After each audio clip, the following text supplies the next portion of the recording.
Comment organiser ses révisions pour ne pas se sentir submergé et arriver prêt le jour de l'examen? Ou tout simplement, comment planifier ses révisions? Aujourd'hui, je vais répondre à ces questions dans cette vidéo, donc restez bien jusqu'à la fin. Pour ceux qui ne me connaissent pas, je suis Olivia Ripley, je suis diplômée d'un Master 2 dans l'enseignement et j'aimerais vous dire mes tips qui m'ont permis de réussir mes années d'études jusqu'à aujourd'hui, c'est-à-dire le planning de révision. Vraiment, sans ça, je ne pense pas que j'aurais pu aussi bien m'en sortir, aussi bien m'organiser pour tout ce qui est mémoire, concours, master, stage et tout ça. Donc aujourd'hui, on va voir étape par étape comment faire pour planifier ses révisions. Avant de commencer la vidéo, n'oubliez pas de vous abonner, de liker et de commenter parce que ça me soutient et franchement, je vous remercie déjà par avance de le faire.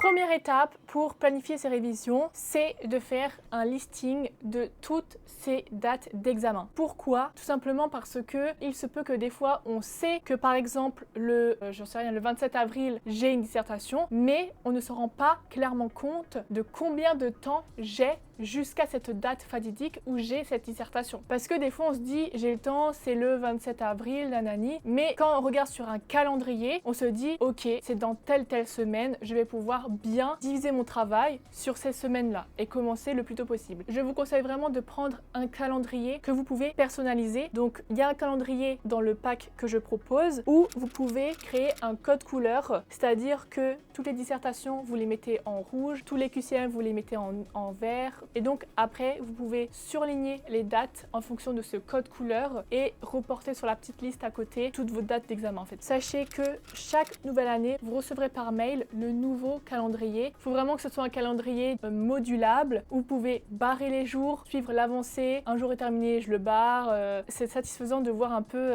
combien de temps il reste et pour mieux se projeter. C'est pour ça que c'est vraiment important que votre calendrier, vous l'ayez sur une feuille A4 pour que vous ayez une vision globale. Ensuite, on passe à la deuxième partie qui est là un peu plus complexe. C'est en fait de passer ces matières au peigne fin, c'est-à-dire de les détailler au maximum. Ça veut dire que vous allez prendre une matière, par exemple français, et vous allez dire tout ce que vous devez apprendre dans cette matière-là, dans ce chapitre-là. Par exemple, si vous avez un contrôle, un QCM sur le chapitre 2, 3, 4, vous allez dire ok, dans le chapitre 1, je dois savoir ça, ça, ça, ça et ça. Dans le chapitre 2, ça, ça, ça et ça. Dans le chapitre 3, ça, ça et ça et ça. Pourquoi? Parce que ça va vous rendre compte de votre charge de travail. Si vous vous dites seulement je dois apprendre chapitre 1 à 3, vous allez peut-être pas vous rendre compte de tout ce que vous devez savoir. C'est ça que je vous propose dans le document détail. C'est vraiment de comprendre tout ce que vous devez savoir.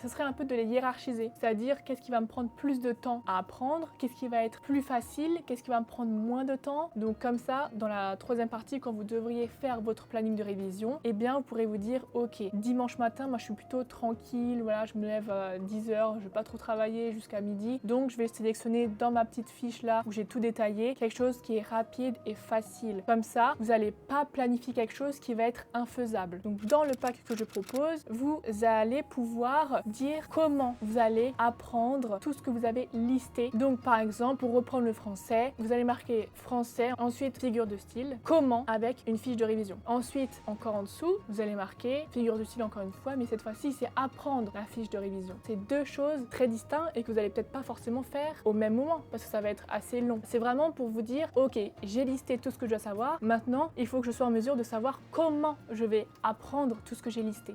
Ensuite, on arrive à la troisième partie, c'est vraiment de faire le planning de révision. Donc ça, c'est la partie gratuite que vous avez et que vous pouvez télécharger. Ça se présente comme ceci. Si vous téléchargez ce planning-là, sachez qu'en story Instagram, sur Olivia Ripley, vous aurez une question à laquelle on va tous répondre en même temps à la fin du mois. Et cette question, elle va bien sûr changer à chaque mois. Parce que au début, je me suis dit, ouais, j'aimerais bien quand même qu'il y ait un bilan, mais si c'est toujours la même question à la fin du mois, il n'y a aucun sens. Comme à chaque fois, vous allez évoluer, planifier autrement, mieux vous connaître, mieux vous adapter. Je voulais vraiment que cette question elle change à chaque fois. Planifier un premier mois, c'est pas la même chose que de planifier un dernier mois de révision. Mon conseil déjà pour commencer, c'est de l'imprimer et de le coller sur votre porte, sur votre mur, sur je ne sais quoi. Mon deuxième conseil, c'est de remplir votre planning de révision au crayon. Comme ça, vous pouvez tout modifier. Si jamais vous voulez changer d'avis pour réviser je ne sais quoi. Dans le planning, n'hésitez pas à ajouter aussi quand vous avez cours d'une autre couleur par exemple. Par exemple, je mettais en bleu moi quand j'avais un TD de sociaux, j'en sais rien, parce que vraiment le cours je pouvais pas le modifier, vous voyez, donc ça je mettais au stylo. Et ensuite au crayon je mettais tout ce que je planifiais concernant mes révisions. Je vous conseille vraiment de faire un planning de révision sur le long terme, sur plusieurs mois, comme ça il va être de plus en plus adapté à vous, à votre emploi du temps, à vos besoins. En fait vous allez améliorer à chaque fois votre planning de révision, vous allez de plus en plus vous connaître, plus en plus connaître comment vous révisez, etc.